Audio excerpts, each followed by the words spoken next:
basically not been performing this series here. He's been caught too many times by Hylissang, and I would not be surprised to see Thresh coming in for him. Somewhat the same deal. The problem is you lack a black shield, which obviously is very, very good against these big tanks trying to CC your carries. The one thing I do like about the Thresh lock-in is not only do you deny that from Edward, who's played it 8 times in the regular season, but you also remove that big safety lantern from Jinx. Yeah. Pinoy's been out of position all series long, and now the biggest safety partner for Jinx has been secured for Hylissang. Keep in mind he is 0-4, so Hylissang looking Can for still go Janna though. First win. I don't know, I always prefer Jinx just for the safety factor. But yes, you are right. Eddie has played Janna all series. Yeah. And Vardags going back to Sivir once more. That should offer enough peel for the Jinx pickup. So Gambit ran a comp like this, or at least the start of this comp, against Elements, where it's built around fast pushing that Ezreal mid lane for Betsy in that comp simply because of the attack speed buff he adds in, the extra poke, the long range, the True Shot barrage to obviously focus on the side lanes as well, so they can build somewhat the same comp and run this fast pushing long range poke as well from them. Let's see what they decide to lock in. For now, there's no disengage with the Janna, and we have seen obviously Nautilus quite a few times in the support role. Not from Eddie, but from other supports. Definitely the case. Lemonation, the most prolific fan, I think is fair. Spamming it, talking about it excessively. And it will be in Eddie's hands this time round. Not the same sort of hook city we're used to seeing on Thresh and Blitz.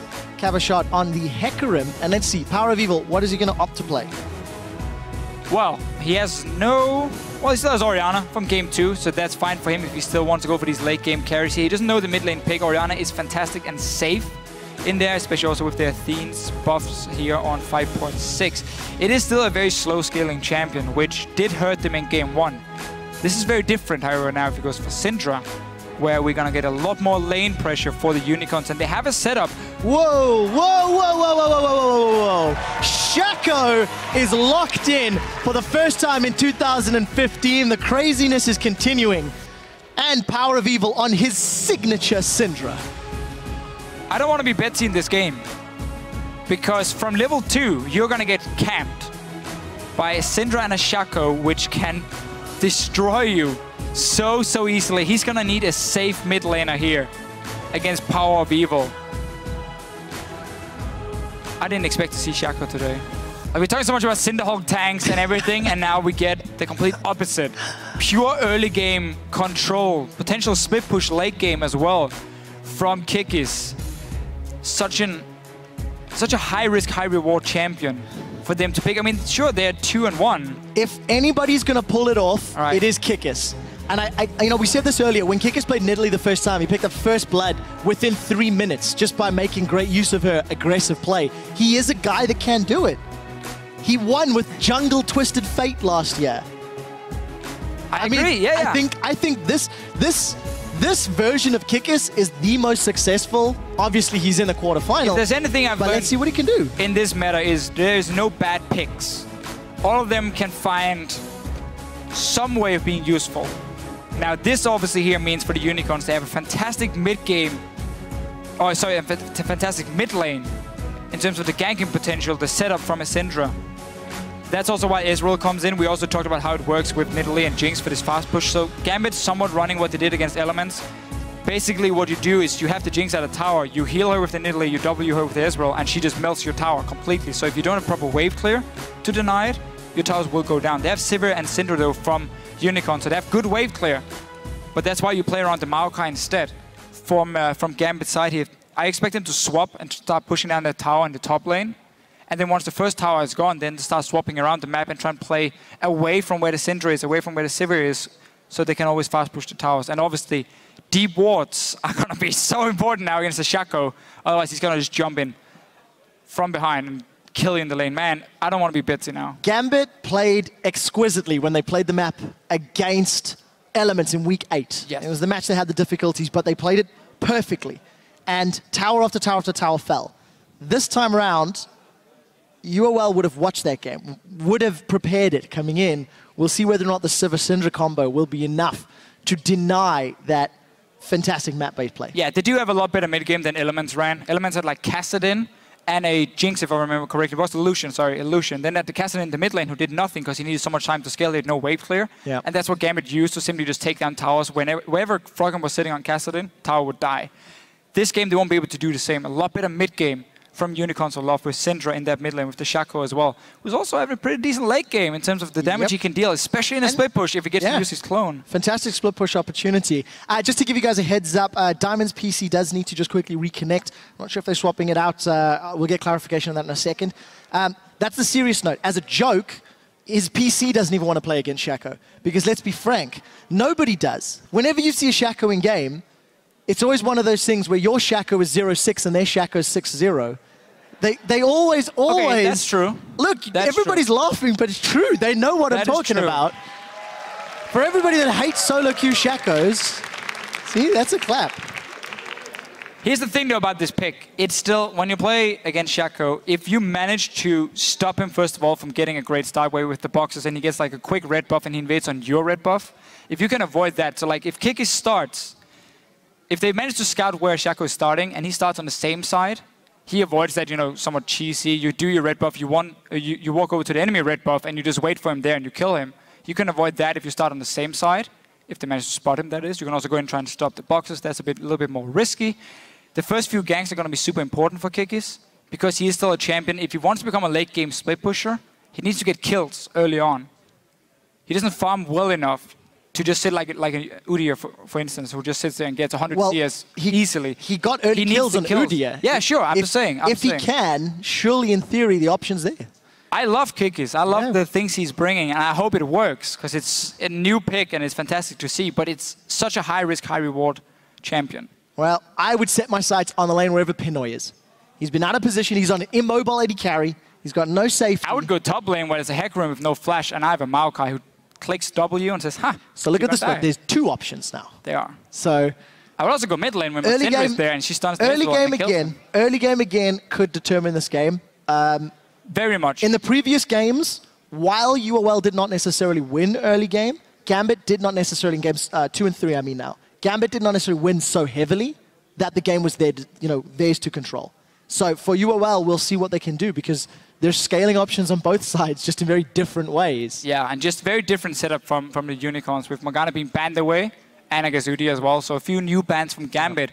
This is no longer a full late game poke composition. No, this is very much mid-game focused, a lot of burst damage coming from the mid lane, and of course the Shaco, who has to fight these skirmishes, don't really want to go run into a straight team fight where there's a chance you get locked down, unless, again, you get the flank on the AD carry and you manage to destroy him, because the Jinx is not going to run anywhere. Exhaust Smite on that Shaco. We'll see what he decides to itemize. Split pushing. All day long. Guys, just another update. As we said already, Diamond's PC is actually being swapped out, so the game has loaded up. We've paused it at the moment.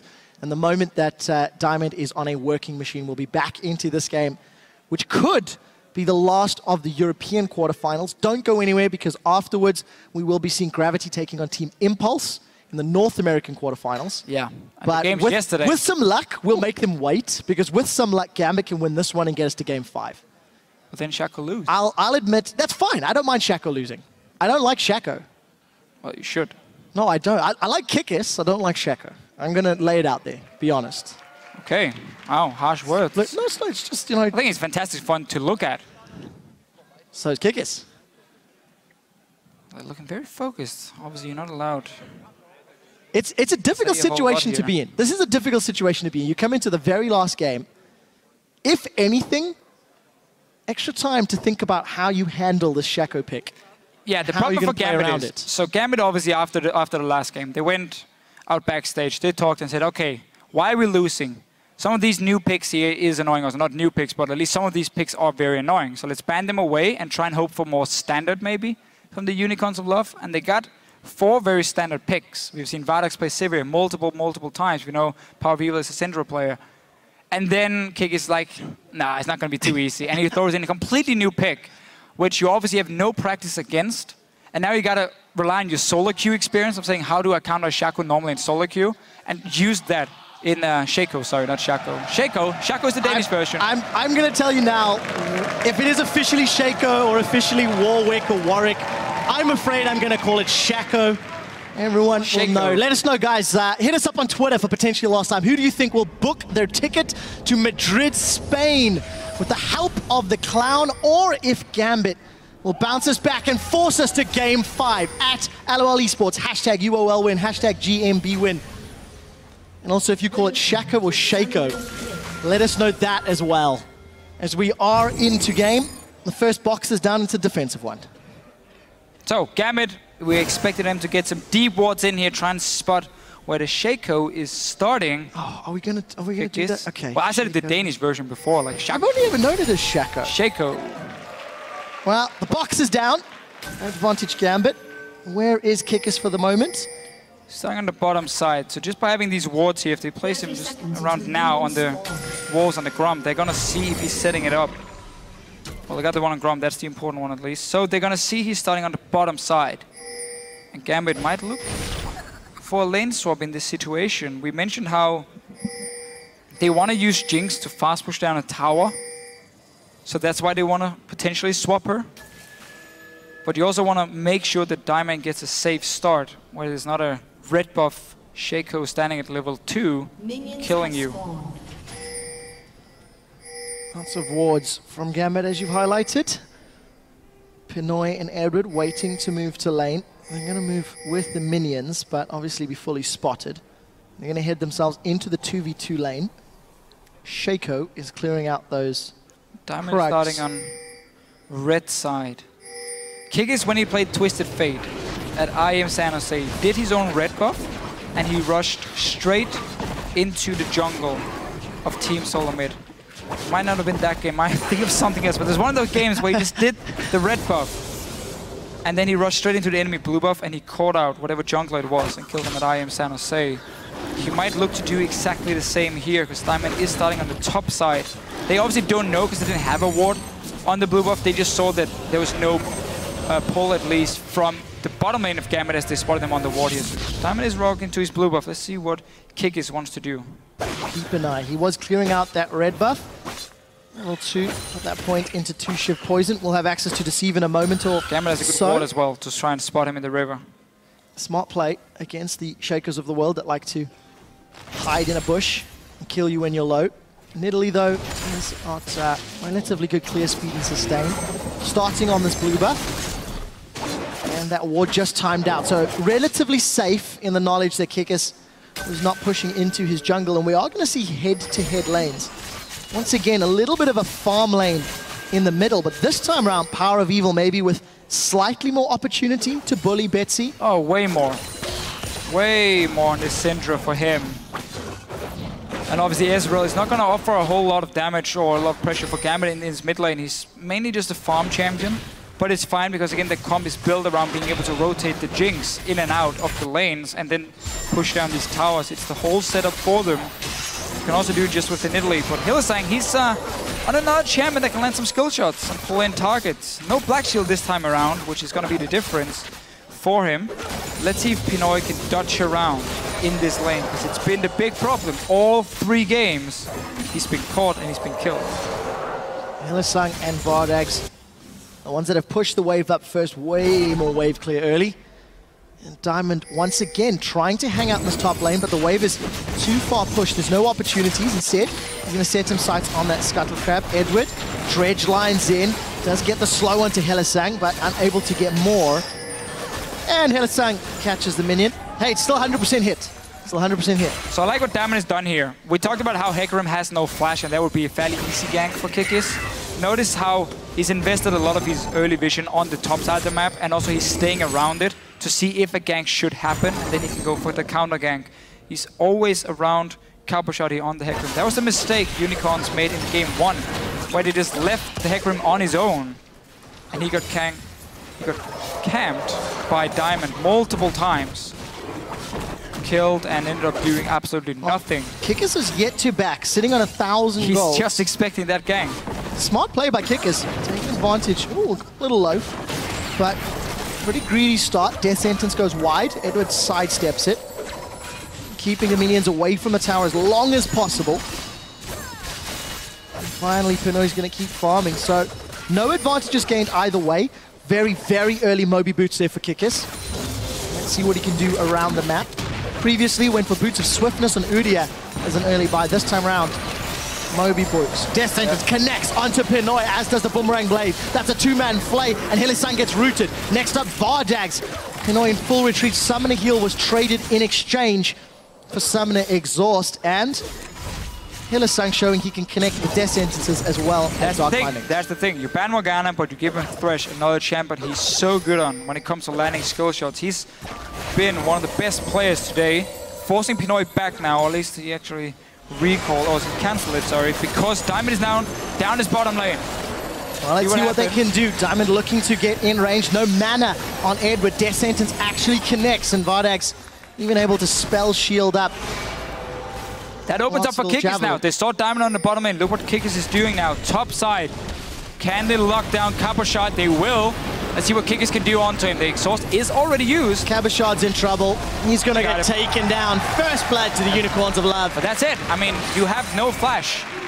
And as soon as Diamond shows himself, because his bottom lane is in problems, he has to go down there and help them. And then Cabochard gets ganked and gets killed. So simply by, again, Unicorns of Love doing well in the 2v2 lane, they set up such an easy gank for Kikis. That works out in their favor. Kikis on that Shaco, working in his favor. Got a confirmation from our stats guys. That's the 71st. There are now 71 champions, unique, that have been picked or banned 2015 in the LCS. That is a very large number. We're seeing more and more. 5.4, 5.5, 5.6 patches are bringing so much excitement. Yeah, but no Swain. Doesn't even matter. Makes you very sad. Take a look at that. Hylissang and Vardags joining Kikis in the Dragon Pit. He played Swain, didn't he? Yeah, I think so. Yeah. It all matters. In EU LCS, sorry, it's not being played. True Shot Barrage. Is it going to steal? That is the question. The answer is no. Got me excited for nothing. Unicorns, early Dragon, early First Blood, and early advantage. This Kikis deceives his way away. Despite having Exhaust, also got Skirmisher Saber. So if there was ever an indication that he wanted to battle, duel, and fight in split push way, he's definitely got the skill set to do so. Yeah, you can't really do a whole lot else on a Shaco. Your poke is not the greatest. Just run up and E people. They're like, ha, great. Diamond, though, has now realized I need to be around Cabochard, otherwise he's gonna die again. So he's back on the top side. Didn't have any wards to place in the jungle. That's what Gambit needs against the Shaco. You have to get deep wards in so you can spot him before he moves to the lanes, because he has so many different ways of starting a gank. And it's so hard to ward around the lanes. Just spotting like that small ward you see on the top side in the bush near the river is not gonna stop Kikis from getting into the top lane. You can even just deceive over the wall and yourself and the ward won't see you to get into the lane itself. So Gambit needs deep wards against him. I'll see if they can get them down. It's pronounced Shaco, not Shaco. That's how I read it. That's how you're making me read it. That's how I read it. Or Shaco, not Shaco. Why is everyone trolling us today? Meteos. I don't know. He's going to chime in. That's a box actually used, as is on the hunt. Vardags is going to spell shield the root, and Edward forced to flash away. Death Sentence from Hylissang almost costing Edward his life. And look at the item difference. This time around, it's Vardags with the BF sword and the additional AD. I really wanted to highlight very quickly, no boots yet for Diamond versus the Moby boots of Kikis. Deficio, you're talking on how Diamond has to respond to the counter gank, so be around the threat of a Shaco gank. It's so much harder when he's got all of that mobility and the deceive to hop over every single wall. Well, the thing is, as long as you live in his jungle, it's fine. And if you're strong enough to duel him, oh, let's see, TP in the bottom lane. Pinoy, my friend, you're on your own. Well. And just to make it worse, we had to see a hook land as well. Not a whole lot Pinoy could do about that one. Full knowledge Edward had backed thanks to the Death Sentence earlier. And that's actually super decisive play from the Unicorns. There was no minions under that turret. The TP from Chachi kept that last little guy alive. And they punish, get a kill on the board, get the first tower on the board, and set themselves up with a small advantage. I hate to be the grumpy one, but I don't think that was worth it. Okay, you're already winning your bottom lane, and you will slowly push down that tower anyway. So I don't see why you have to surrender your top tower to make that play, to get 1 kill and TP as well, which is now in favor of Gambit. Yes, you got a first one, that was great, but you also traded a top tower, which you could have defended fairly easily. So, I guess you can argue, was it good?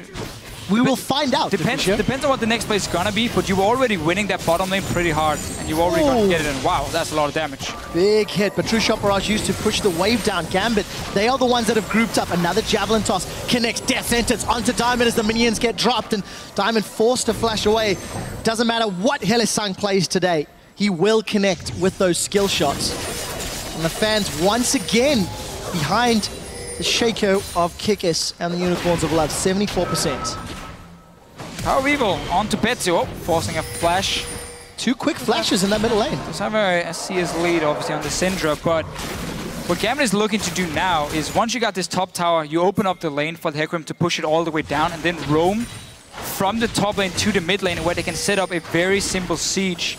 The problem is they're losing this mid tower, so now they, funny enough, still need deep wards. The problem is when you lose your mid tower, you don't have anywhere safe to run if you're hitting the enemy tier 1 tower. So you suddenly need, for more than one reason, the deep wards in the jungle here to spot the engage coming from the Unicorns so you can run away in time and you don't have to rely on this tower, which is now dead for you. So this really opens up the map for the Unicorns to get in. That obviously, or that could have been the reason for them going for that TP play to kill Pinoy with 4 guys, even though they could most likely done with 3 as well. But going for that play, just get that outer turret down, then the mid lane, and you suddenly open up the entire map.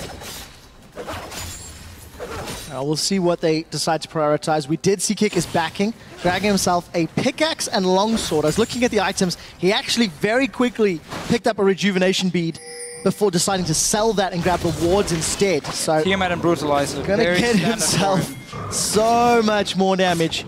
Behind in CS to Diamond. Diamond spent a good amount of time in his jungle. And this again here, so this again now falls back to the play they just made before where they forced that tower down, is because Dragon isn't up yet, they're already winning the mid lane. They can now swap Vardags and Hylissang to the top lane and start pushing down on the next one. Hecarim doesn't have enough wave clear to stop them from dealing damage to the tower.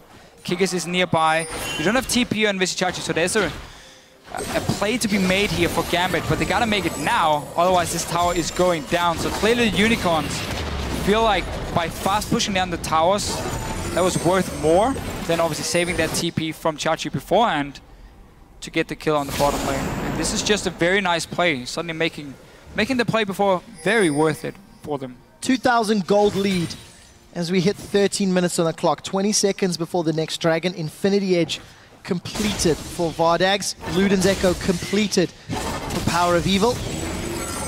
A lot of item spikes that's going to work into their favor. Contrast that to Cabochard, he's just sitting on home guard boots for the time being. Teleport is available, but Chachi is in place for this next Dragon bout. And it looks like that's where Unicorns are going to set their sights.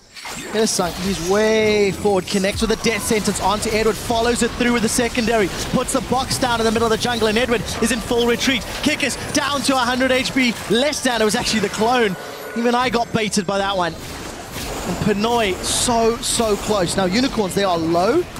Kikis. Cabochard is gonna have home guard and TP, and yeah, with these low members, if he managed to engage correctly, Gambit can still turn around this fight. Betsy's on full HP. It's a TP. Well, there we go. He's jumped forward, caught 3 people with the onslaught of shadows. Cabochard continues to run forward. Ignite is burning away. PowerOfEvil is down, and the Dragon has been stalled out. Gambit now set their sights on that objective. Can they secure it? Kikis and the rest of Unicorns looking to engage. Kikis does go over with the Deceive, but unable to get the smite. Not even used there, I don't think. Gambit able to get their first objective and their first kill after a teleport home guard engage. That was also despite being behind in terms of items. If you look at the carries, Luden's Echo had already been completed for PowerOfEvil. Infinity Edge for Vardags that was not ready from Pinoy here, so the carries were slightly behind from Gambit and still managed to win the fight. Obviously, the Shaco here is not the greatest team fight in the world, and that's going to be a big deal. Not that Nidalee is herself, but she's going to add a lot of poke inside of Gambit, and with this Tiamat being completed and Brutalizer later, we're going to get a lot of wave clear coming in, or fast pushing ability, I think we should say instead, from Kikis, which obviously is going to be the goal for him, become a split pushing threat. Just the fact he has his ulti quickly makes it a 2v1 fight. So 15 minutes have gone by, 1,000 gold. Unicorn still marginally in the lead. The tower pushing comp that Gambit put together has not been able to push towers. Well, so let's see if they can scale themselves up. Unicorns, an aggressive play worked in their favor and they just steamrolled ahead. Yeah, that's very true. And no real focus on getting Wards in the jungle of the Unicorns of Love. Almost at any given time for Gambit has made it very hard for them to move around on the map. And as we mentioned earlier, when this mid tower is gone, you can still group on in the mid lane, but it's just so much harder for you to do because you have nowhere to run. If you get engaged on now by the Unicorns, you're not going to get back to your T2 tower in time. But they are doing the right play here. You see, Sheen is being completed for Betsy, so he's going to start doing a lot of damage on towers. Kikis is going to try and force them away. Edward. Quite some damage. Edward threw out the dredge line, not able to connect with the champion, but Kikis able to, as you mentioned, put enough damage on Betsy to push him backwards. Gambit playing defensively this game with a team comp that's not necessarily focused around team fighting or that mind. We'll see how they handle their mid game. It's been Gambit's engages in the previous matches that Unicorns were able to punish. They got to be a little more careful about how they decide to bring themselves in this game. Because remember, one more win for Unicorns and they book their ticket to Spain. They book that battle with SK Gaming. Oh, Kikis getting a ward in, trying to jump on Pinoy. Diamond is nearby. Let's see what's going to happen. Not a whole lot. And now Kikis, he's in trouble. Well, let's see. Deceive, 5 seconds on the clock before he can jump away. Gets caught by the javelin toss, sidesteps the super mega death rocket, and the mark from Diamond's going to reveal the real Kikis. Javelin toss, one more can. Oh, Lantern on its way. We do see the clone actually jumps in, and the Lantern to safety. Kikis manages to make it out. Smart pickup for that Thresh, especially if you're going to be roaming between lanes and letting Kikis try shove them out quickly. Hylissang can save Kikis over and over if he ever needs it between the clone and the dashes and the deceives. We just got a taste of what Unicorns wants to do here with the 1-3-1 setup. Kikis in one lane, obviously Vizicsacsi in the other one with the teleport, pushing them down. Gambit don't really have anyone who can stop it late game, but they have some good engage on the Nautilus, on the Hecarim to start the fights instead. And that's where Kikis won't be able to join. He obviously has 0 global presence as a jungler.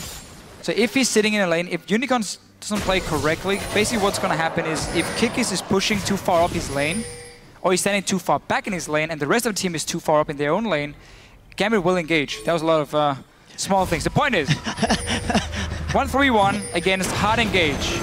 If every lane isn't pushing at the same time, and you can take a tower on the other side of the map if someone is getting ganked or engaged on, then you're failing your 1-3-1. Because then it's way too easy for Gambit to respond, get a kill, force you to now reset your whole split push and back away, and therefore Gambit can then get into these team fights, can maybe get an objective and get some gold, which they need obviously to get on these AD carries here. So we're gonna have to see if the Unicorns can play the 1-3-1 correctly. One guy staying too far back or staying too far up can stop your whole split push from happening and reward a kill to Gambit.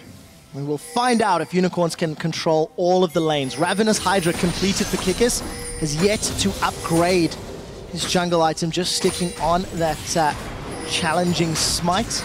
Really putting so much focus on getting that AoE damage over a warrior enchant on the Shaco for him. He's just rushing towards it. He's back in his lane. Meanwhile, Dragon is spawning in about a minute's time. And you can see how Unicorns are staying around it. They know that's going to be next objective. Look at all 3 lanes, Deficio. You were touching how they had to be sort of in sync. And it does look like they are. Kikis has found the back of Cabochard. He's hallucinated himself and rushes forward. Has managed to push Cabochard away, but look at all of that damage. Really easy win. Keeps the tower under pressure. And will steal away jungle camps as well. The ult is a big deal though, for fast pushing down towers for Kikis here, so with that being on cooldown, it does open up for the hard engage. That's a flash stretch on. Hylissang is caught out of place. The depth charge threw him up in the air, and that was a spell shield on the super mega death rocket. Now Vizicsacsi forced to flash over the Fame Chompers, and Diamond is a little out of position. We do see Unleashed Power's already been used, and the Javelin toss is side stage. While all this is going on, Kikis is pushing the tower. Chachi gets caught by one more hook, and it's Betsy that takes him out. Dragon spawns in 4 seconds, but is a risky play if Gambit decide to stick around. No mana on PowerOfEvil. They're traded a kill for a tower. Yeah, that took a little bit longer for Gambit to get the kills than they had hoped for. They just wanted to blow up one target and then get back and defend against Kikis here while still be able to take the Dragon with 4 members against 3 of the Unicorns of Love. But that didn't happen because they managed to disengage at first. Not sure there was a lantern from Hylissang doing quite some work. And also this mid lane tower now taking a lot of damage. So Gambit invested way too much into one kill by losing 2 towers for it. It was a good play to make, but you gotta blow up that one target instantly then, so you can recall and defend. Did not happen. Unicorns get 2 towers, despite losing a dragon and a kill. So, gonna be in a happy position. I did see the True Shot Barrage trying to snipe somebody off. It didn't work out, but, you know, the Shaco, yeah, the decision-making in the strats, Unicorns are executing it well. And that's where you saw how powerful it is when you have such a strong sweep pusher. Because he was at the tower already, he'd already pushed the lane up. Had he been stuck, let's say at his own tier 2 or tier 1 tower, Gambit could have made that play, engaged, got the kills, recalled in time to even catch the wave and not even take any damage on the tier 2. That's why it's so important that these lanes are being pushed up and you have proper warding as well in the jungle, so you can see if anyone is coming for any ganks, so you can react on the other side of the map in time. Well, it makes a lot of sense talking about warding. The Unicorns have upgraded 3 of their trinkets to the yellow trinkets and got themselves Sightstone on the support, so going to be trying to get as many wards around the map once again to allow mobility. We did see PowerOfEvil. He'd been sitting on a Fiendish Codex and a blasting one for a very long time. He's just completed his 2nd sort of big ticket item, the Morella Nomicon. Going to use that to spam out those Dark Spheres over and over. Gambit pushing the middle lane. They do not have Pinoy. He seems to be relegated to bottom lane defense. As you can see, Kikis has finally upgraded his warrior enchant. Kikis is free to do whatever he wants. There's no TP for Cabochard. They're going to need that. He does back away because Gambit is moving through the jungle. As long as you, the Unicorns of Love, keeps the lane pushed up and get 2 or 3 wards in the jungle of Gambit, they should be able to spot every single play they're trying to make on Kikis and give him enough time to escape. He has a ward here. Diamond is staying on the other side of the wall. That's a nice little play.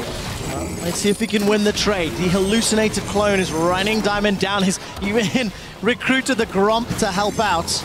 Now he's killing it. Gonna be able to take that clone. Horrible out. boss.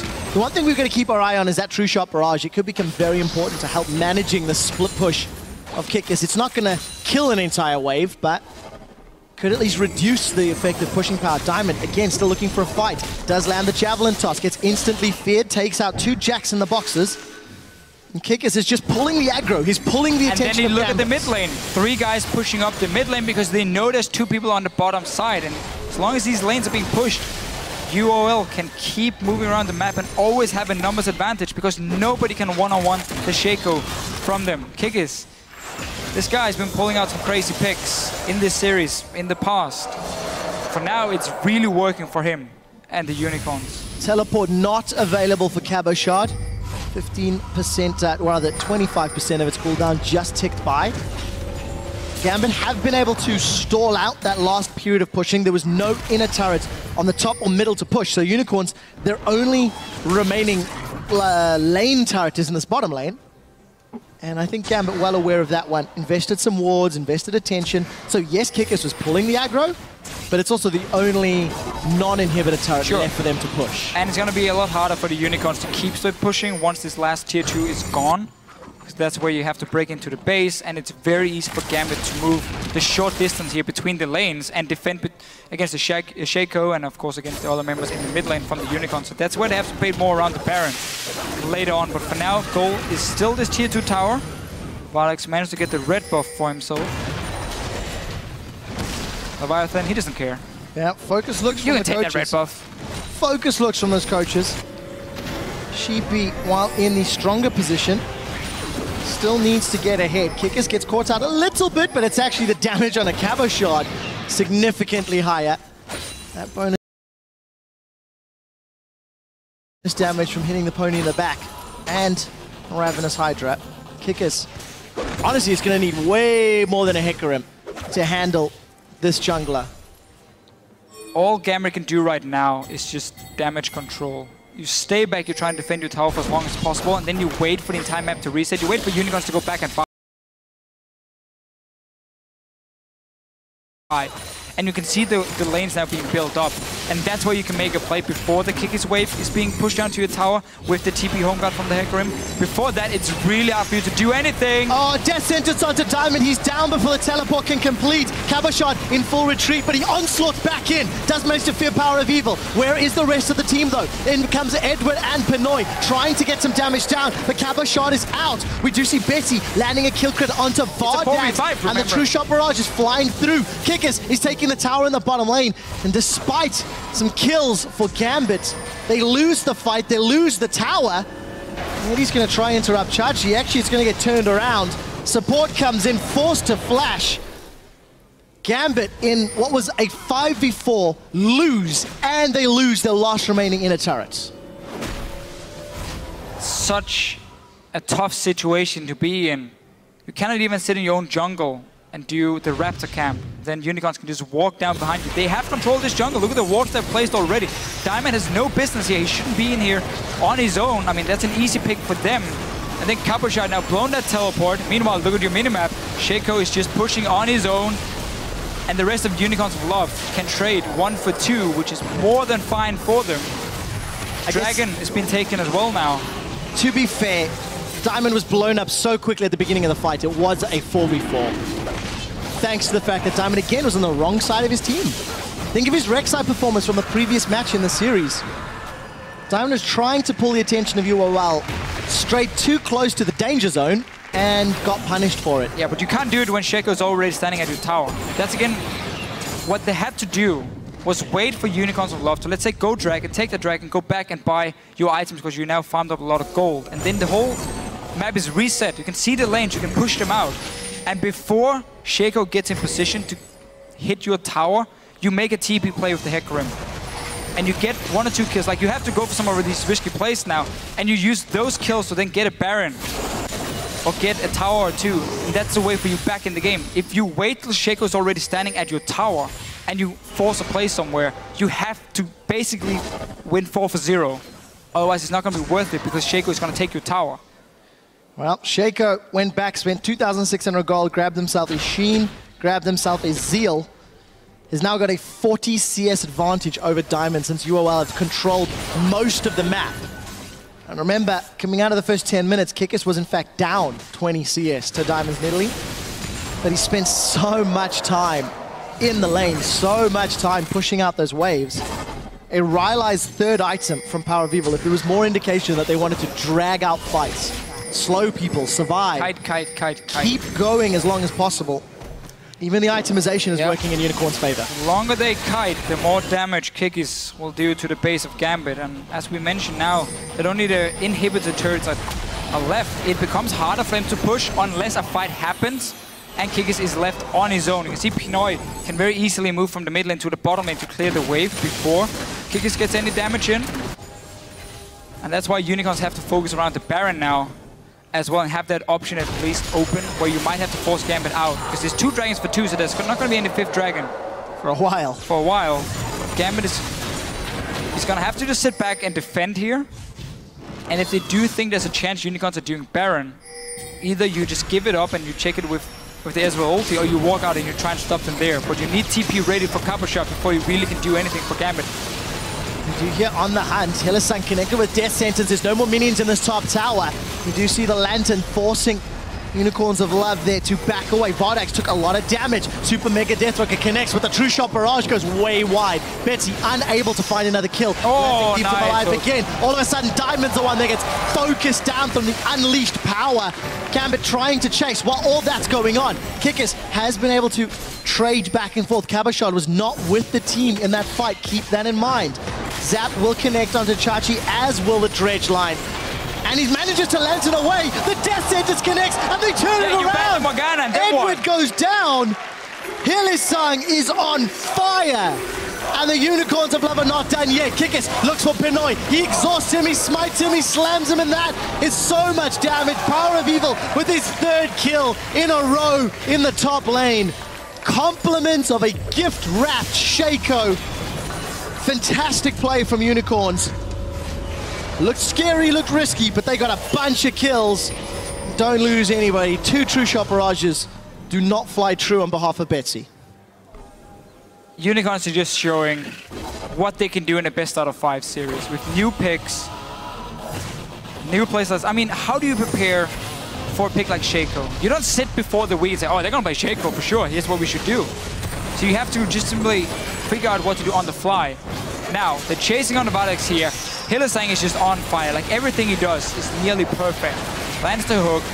They disengage again. They keep kiting around. Kikis is fighting Cabochard, but he's going to run all the way from that bottom lane up to join his team as the Moby boots as well. Eddie thinks he gets a catch here on Chachi. Lantern comes in and then pulled right back into the team.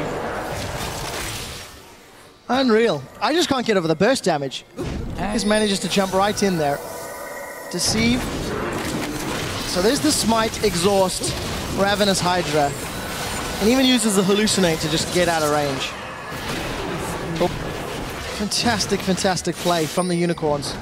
It did not result in more towers, but it has increased their gold lead to 5,000. Given enough gold to PowerOfEvil to get another needlessly large run. He's 5-1. And his most played, most successful champion. Yeah, Rylai's is normally not a great item in this early in the game for Syndra, because again, you delay some of your core items like the Death Cap, like the Void stuff. But in this situation where all they're doing is kite, kite, then it fits into the comp. They do have a ping on the Baron now, so that's great.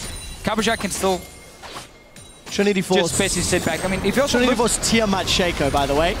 Edward's been caught, he's been hooked, and he's gone. If you look at the build though from Cabochard, he's building for team fights, but he's having to deal with Kikis. Like, look at the MR on him. That's not going to do anything against Kikis here in this situation. No Ninja Tabi or just pure armor stacking from him, so he can't do anything in the 101. Now, Unicorns, it's the Baron we mentioned a few times. Okay, you can hook everyone else, but apparently not the Baron. It's the simplest shots that are the hardest to land. Flash is available for Diamond, as is Javelin. There is some opportunity. Cabochard is teleporting in for this one. Gambit, one last desperate play. Onslaught of Shadows, he's looking for PowerOfEvil, not into the pit. That's not going to be enough. Baron secured by the Unicorns of Love, and Vizicsacsi's on the wrong side of the wall. The rest of Unicorns trying to fight this one off, and Cabochard threw himself at PowerOfEvil and not into the Baron pit. I have to question that call, as UOL now have even more pushing power. Dragon, Gambit is moving there. They don't have Cabochard. He's in the top lane here. Unicorn should be able to stop this one. Box even blocked. Jack in the box. TP coming in. Well, let's see. Chachi's going to look for a target, and Kikis is going to look to kill him. Flame Chompers going to at least negate that route of approach, but look at the rest of Unicorns. Trying to come in from the river. They've bullied Gambit away with Baron buff and a 7k gold item lead. Will secure their third dragon of the game. Utterly uncontested.